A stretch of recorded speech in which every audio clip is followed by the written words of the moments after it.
উম্মে হাবিবা রাদিয়াল্লাহু তাআলা আনহার চোখ দিয়ে দরদর করে পানি পড়ে। কানবেনই তো, তিনি তো কানবেন। একদিকে বাবা আর একদিকে স্বামী। বাবার মহব্বত কলিজার ভিতরে আসেনি না নেই? এইদিকে স্বামী রহমতের নবী, দু জাহানের বাদশাহ, নবীজির মহব্বত কলিজা জোড়ে কারে ছাড়বেন। এবার তিনি হাত তুলে নবীরে বলতেছেন, নবী গো, ওগো নবীজি, আমি একটা মুনাজাত করব, আপনি আমার সাথে আমিন কইবেন। রসুল কই, ঠিক আছে, আমি আমিন কইমু, তুমি হাত তুলো। উম্মে হাবিবা হাত তুলে দিছে, কারণ এই সময় নবীজির দিলের ভিতরে কত মায়া। উম্মে হাবিবা রাদিয়াল্লাহু তাআলা আনহা, আমার আপনার আম্মা জান, হাত উঠে কই, মালিক, কেমনে আমি সহ্য করব? দুই দিকে দুইজন, দুইজনের ভিতরে দুশ্মনী। মালিক, আমি জানি আমি কত কষ্টে আছি। ও মালিক, তোমার দরবারে হাত উঠাইলাম, আমার আব্বারে তুমি মুসলমান বানাইয়া আমার স্বামীর সাহাবী বানায়া দাও। যেই মাত্রই দোয়াটা করেছেন, আমার রাসূল আমিন কইলিছেন। নবীজি আমিন কইতে দেরি, আল্লাহ দরবারে কবুল হইতে দেরি হয় নাই। এজন্য আবু সুফিয়ান মক্কা বিজয়ের দিন কালেমা পড়ে মুসলমান হয়ে গেছেন। নবীজির সাহাবীদের প্রথম সারিতে চলে আসলেন সেই আবু সুফিয়ানের ছেলে হযরত আমির মুয়াবিয়া। আমির মুয়াবিয়া রাদিয়াল্লাহু তাআলা আনহু নবীজির কাতিবে ওয়াহি, নবীজির কাতিবে ওয়াহি। আল্লাহ নবী যার জন্য আল্লাহর কাছে দোয়া করছেন, আল্লাহ নবী যার জন্য দোয়া করছেন, নবীজি সব সময় তার ওয়াহি লেখক হিসাবে রাখতেন। এত সম্মানী একজন সাহাবী হলেন আমির মুয়াবিয়া রাদিয়াল্লাহু তাআলা আনহু। তিনি আবু সুফিয়ানের ছেলে। এজন্য বলি যুবক, ওই আবু সুফিয়ান তখনও নবীর সাথে মুসলমান হন নাই। আল্লাহর নবীর সাথে দুশমনী, নবীজির সাথে চরম দুশমনী। ওইদিকে রোম সম্রাট এনাকে ডাক দিয়ে আনলো। রোম সম্রাট ডাক দিয়ে আইনা বলতেছে, বাড়ি তোমার কোথায়? কয়, বাড়ি হলো মক্কায়। মুহাম্মদরে চিনোনি? আবু সুফিয়ান কয়, ভালো করে চিনি। রোম সম্রাট কয়, মুহাম্মদ ভালো না খারাপ? আমাকে কালেমার দাওয়াত দিয়ে চিঠি দিয়েছে। এবার তোমার কাছ থেকে জানতে চাই, মানুষ বালা না খারাপ এটা বেশি জানে তার গ্রামের মানুষে, আরো বেশি জানে বাড়ির মানুষে, ঠিক না নি? হ্যাঁ, আমি যে কত বালা আর সারা দেশে যাইতেছি, ওয়াজ করতেছি, সবাই তো আমার খুব ভালো জানতেছে, আলহামদুলিল্লাহ, সুস্বাগতম নিয়া। কিন্তু আমি মূলত কদ্দুর বালা এটা আপনার থেকে বেশি জানবো আমার গ্রামের মানুষের, যেখানে শুরু থেকে বড় হয়েছি, ঠিক না? হ্যাঁ, এজন্য রোম সম্রাটে কয়, তোমার বাড়ি যদি মক্কা হয়, মুহাম্মদকে চিনো? চিনি, ভালো করে চিনি। মুহাম্মদ কেমন মানুষ? আমারে কালেমার দাওয়াত দিছে। আচ্ছা, একটা মানুষে কালেমার দাওয়াত দিব অথবা নিজের নবী দাবি করব, সে কেমন মানুষ কিন্তু তো আমি রোম দেশ থেকে জানতে পারবো না। তুমি তো তার বাড়ির ঘরের মানুষ, এবার কত দেখি মোহাম্মদ কেমন মানুষ, তাহলে তো শুরুকাল থেকে দেখছো, একটু কও। এখন আবু সুফিয়ান লিডার, যদিও নবীর সাথে দুশ্মনী, কিন্তু এখন বালা না খারাপ ওই তো গীতা পড়ছে ফারাবাসের সিমান। যদি কয় খারাপ, জিতা মিশা কথা। আপনারা লাখাই এলাকায় এটা কি খারাপ মিশা কথা কয় না, ডাহা মিশা কথা না, জিতা মিশা কথা, খারাপ মিশা কথা, ঠিক না নি? আবু সুফিয়ান মনে মনে ভাবতেছে, এখন যদি আমি কই মোহাম্মদ খারাপ, তো এটা খারাপ মিশা কথা। আরো 10 জনে কইব বালা, আরো তো মক্কার যদি 10 জন পায়, তো 10 জনে কইব বালা, কারণ মোহাম্মদ যে খারাপ এই কথা কেউ কয় না, সবাই কয় বালা। আমি একটা লিডার হইয়া এমন খারাপ মিশা কথা কেমনে কই? আরে আর ওই যুগের কাফির কুফাররাও মিশা কথা কইতে শরমাইতো, মুখে বাঁচতো, বিবেকে বাঁধতো, কেমনে মিশা কথাটা কই। আর আমরার জমানাত এক জায়গাত খার হইয়া 10টা মাইতে লাই মিশা, জাগাত খারিয়া, এক জায়গাত খারিয়া, ঠিক না নি? অথচ আল্লাহ রাসূল সাল্লাল্লাহু আলাইহি ওয়াসাল্লাম মিশা কথাকে এত বড় কবিরা গুনাহ কইছেন। সাহাবী জিগাইতেছেন, ইয়া রাসূলুল্লাহ, মুসলমানে চুরি করতে পারেনি? রাসূল কয়, হ্যাঁ পারে, শয়তানের দোকাত করে করে নিতে পারে। মুসলমানে জিনা করতে পারেনি? রাসূল কয়, এটাও হয়ে যেতে পারে, শয়তানের দোকাত করে মুসলমানে জিনাও করে নিতে পারে। এরপরে সাহাবী কয়েকটা গুনার কথা জিগাই, এরপরে কই, ইয়া রাসূলুল্লাহ, মুসলমানে মিশা কথা কইতে পারেনি? রাসূল কয়, অসম্ভব, মুসলমানে মিশা মারতে পারে না। এবার আপনি বুঝেন আল্লাহ রসুল মিশা কথাটারে কত বড় গুনাত নিছেন। জিনা করতে পারে, ওই যেতে পারে শয়তানের দুকায়, চুরি করে নিতে পারে শয়তানের দুকায়, কিন্তু মুসলমানে মিশা মারতে পারে না। কারণ মিশা কথা সকল গুনার মা। যে মিশা কথা হারার উপরে মারতে পারে এ দুনিয়ার সব গুনাহ করতে পারে। এর লাগে কোনো কাম কঠিন না, সব সোজা, সব সোজা। কারণ হে জাগাত খারইয়া একবারে জিতা মিশা কথারে হাসা বানাই দেয়।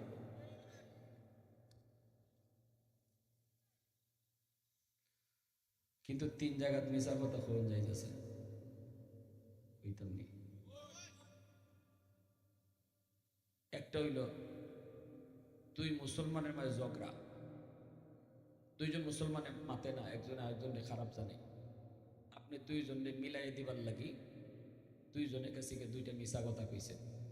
এর কাছে গিয়ে কইছেন ভাই অমুকে তোমারে খারাপ জানে, তোমারে গালাগালি করে, এটি কেডা কইছে? মানুষে দেখো ধরো আমি খালি হের কাছ থেকে এখন আইছি, হে তোমার যে গুণ গাইল এটা কিন্তু আপনি মিশা মারতেছেন। হ্যাঁ তখন করবো কি কোস আমার যদি মানুষে কই এ খালি আমার মন্দ গাই, এ খালি আমার গিবত করে, এ খালি আমার সমালোচনা করে, দৌড়মে মানুষের কথা রাখবো, আমি নিজে এখন আইছি, হে তোমার বালা জানে।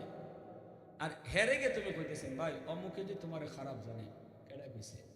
মানুষে দেখো তা আমি না আইলাম এখন, হেদি তোমার খালি গুণ গাইছে। এই দুইজনের মাঝে আপনি একটু মিশা কইয়া যে মিলাইয়া দিছেন দুইজন মুসলমান রে, ভুল বুঝাবুঝি আছিল, এখানেও মিশা কথাটা সব হয়ে গেছিল। আরেকটা মিশা কথা কোন যায় জান বাঁচাইবার লাগে, আপনারা মারি লিতেছে, জানে মারি লিব। এখন শরীয়তে অনুমতিটা দেওয়া রাখছে একটা সুযোগ, যে একটা মিশা কথা কইলে যদি আপনার জানটা বাঁচে, এখানে শরীয়তে অনুমতি দেওয়া রাখছে। এটা রুখসত, আজিমত না। আজিমত হইল যে না আমার জানে মারিলা মারিলা মিশা কথা কইতাম না, কিন্তু রুখসত, শরীয়তে রুখসতের উপরে আমল হয়, যে এই অবস্থায় তুমি কইতে পারো যে হ ভাই মিশা কথা কই যে জানটা বাঁচে। 3 নম্বর আরেকটা জায়গা আছে, এটা কইতাম না, ফেস লাগিয়ে দিব। আরে ভাই ফেস লাগিয়ে দিব,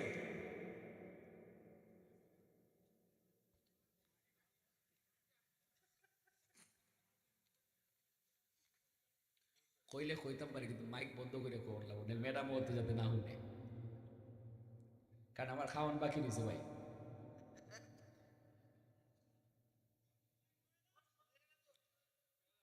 ঘরের ম্যাডাম যদি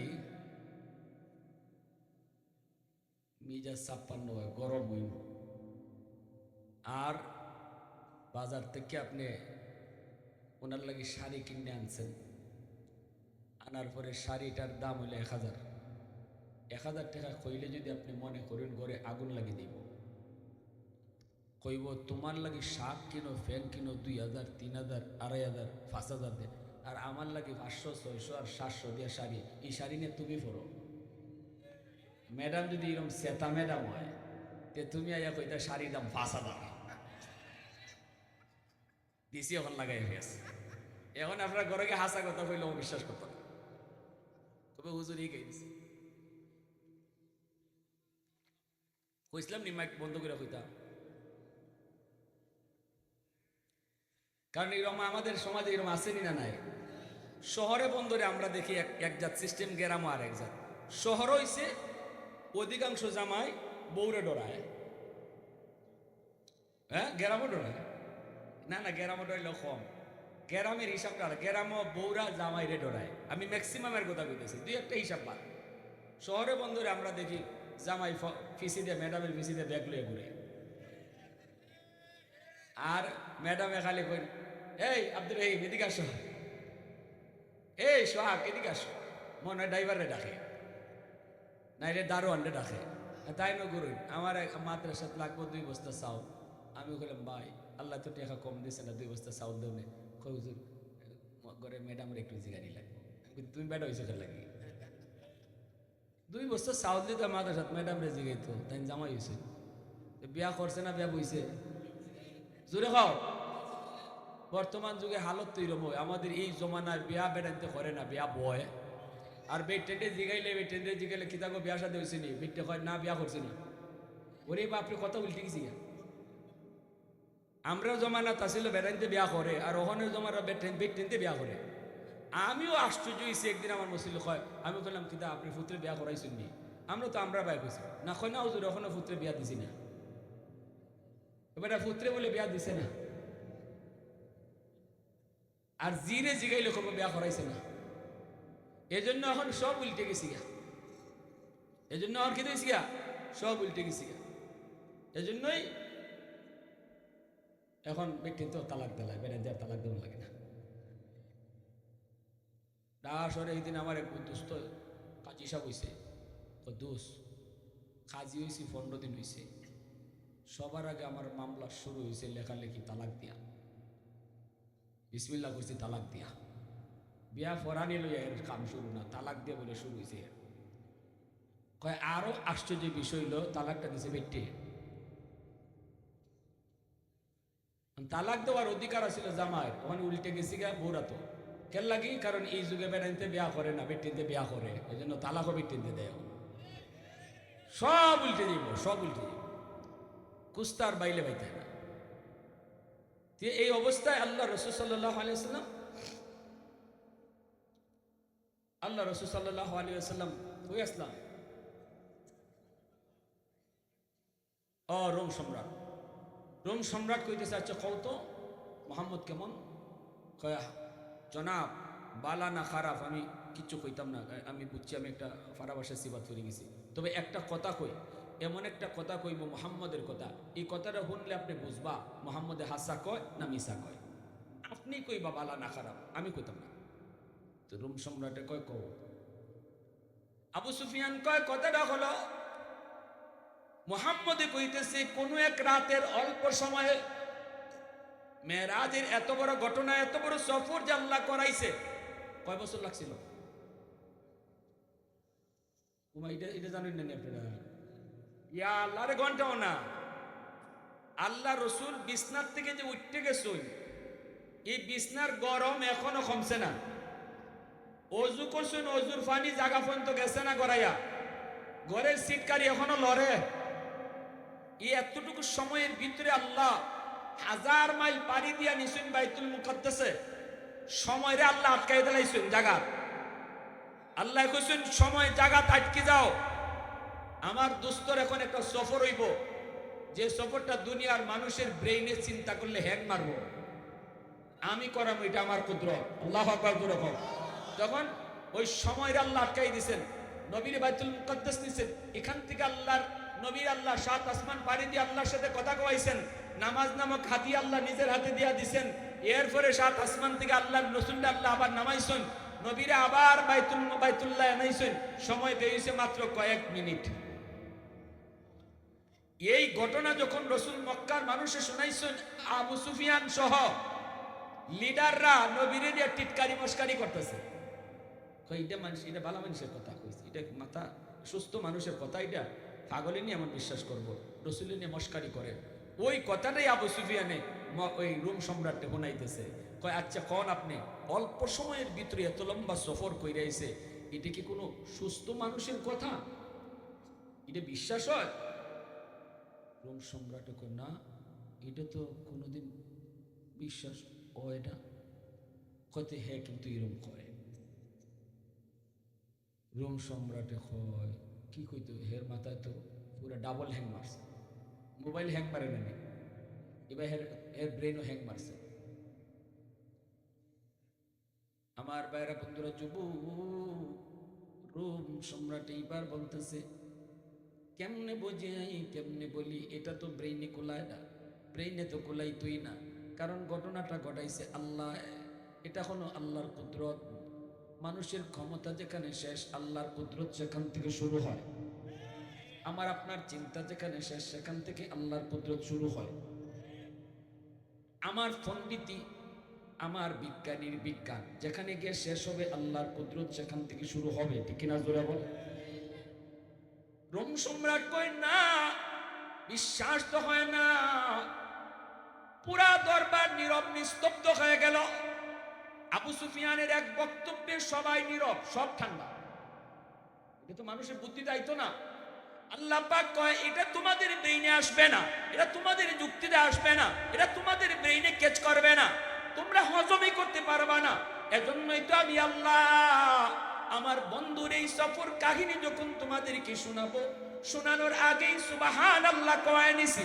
সুবহানাল্লাযী আসরা বিআবদিহি লাইলাম মিনাল মাসজিদিল হারাম ইলাল মাসজিদিল আকসা। আল্লাহ পাক কয়, ও দুনিয়ার মানুষ, আমি আমার বন্ধুর একটা সফর কাহিনী তোমাদেরকে শোনাবো। এই সফর কাহিনী শোনার আগেই তোমরা সুবহানাল্লাহ পড়ো, আল্লাহু আকবার জোরে পড়ো। কারণ আমি আল্লাহ তোমাদেরকে এমন একটা কাহিনী শুনাইতেছি, এই কাহিনী তোমাদের ব্রেইনে আসবে না, এই কাহিনী তোমাদের বুদ্ধিতেও কখনো আসবে না। এজন্য সবার আগে সুবহানাল্লাহ পড়ো। আল্লাহ সুবহানাল্লাহ পড়ায় নিছেন। যেই মাত্র এই ঘটনাটা আবু সুফিয়ান এই রোম সম্রাটের সামনে কইল, দরবার নীরব নিস্তব্ধ হয়ে গেল। ওই মুহূর্তে একজন বৃদ্ধ মানুষ, খ্রিস্টান পণ্ডিত, এই মানুষটায় দাঁড়ায় বলতেছে, জাহাপনা আমাকে একটু সুযোগ দিবেননি, আমি আরবি ভাইটারে কয়েকটা প্রশ্ন করব। কয় ঠিক আছে, তুমি প্রশ্ন করো।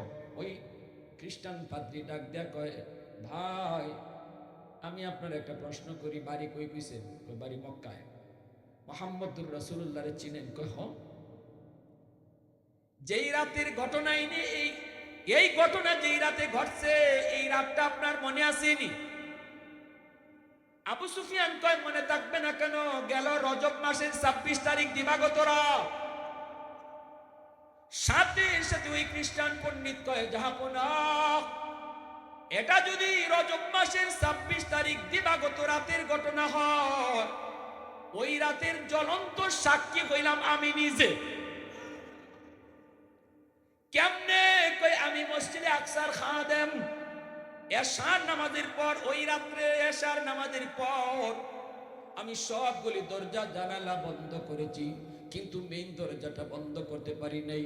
হাজারো চেষ্টার পরও দরজা বন্ধ করতে পারি না।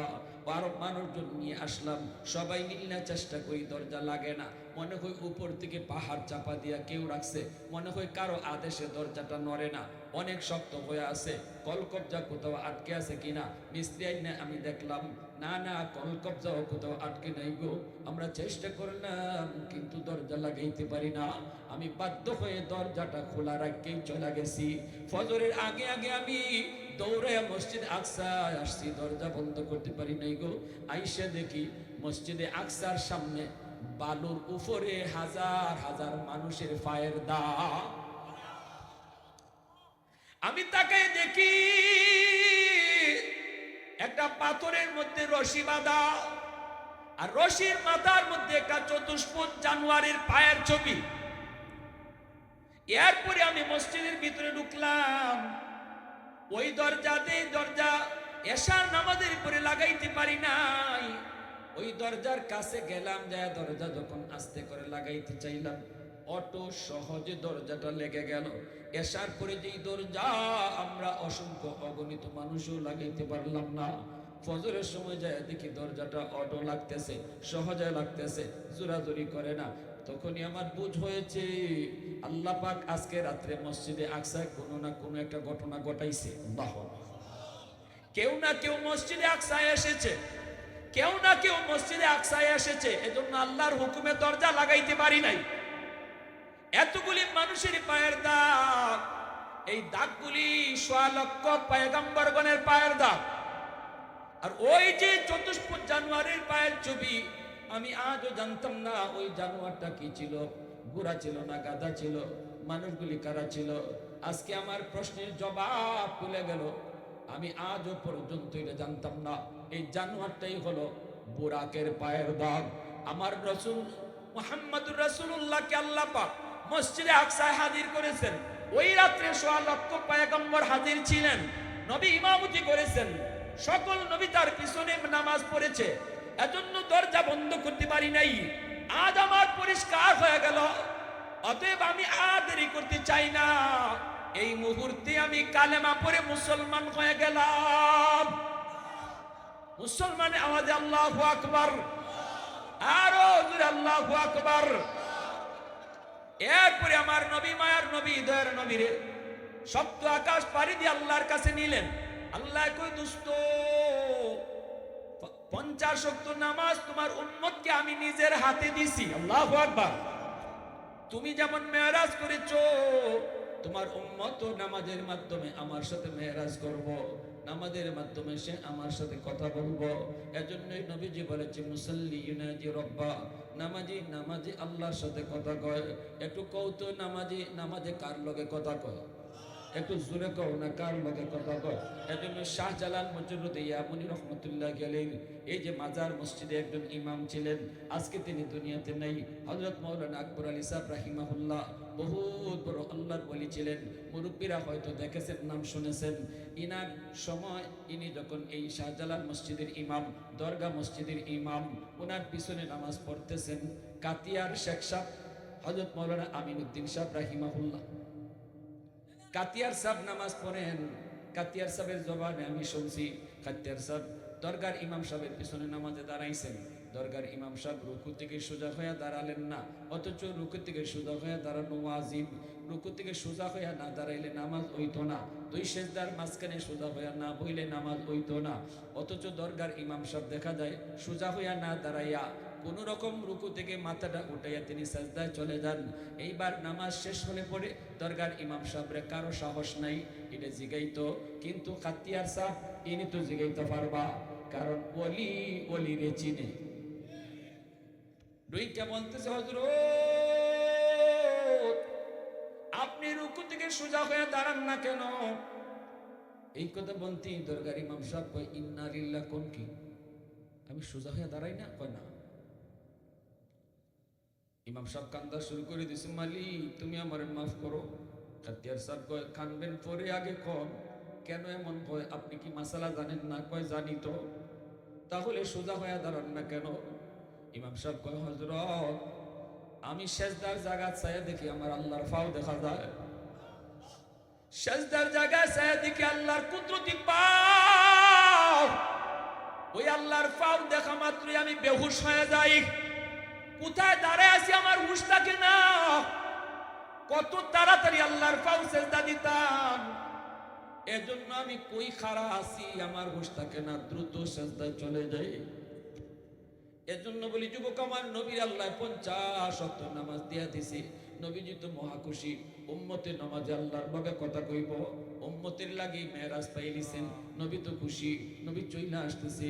এইবার আল্লাহ পাকের মন মানে না, আল্লাহর মন চায় দুস্তরে আল্লাহ আরো কিছু সময় দেখতো, দুস্তর লোকে আল্লাহ কিছু সময় কথা কইতো, আরো মন বইরা আল্লাহ দুস্তরে দেখতো। কিন্তু দুস্ত তো জায়গা, নামাজ লইয়া জায়গা। আল্লাহ কয় মুসা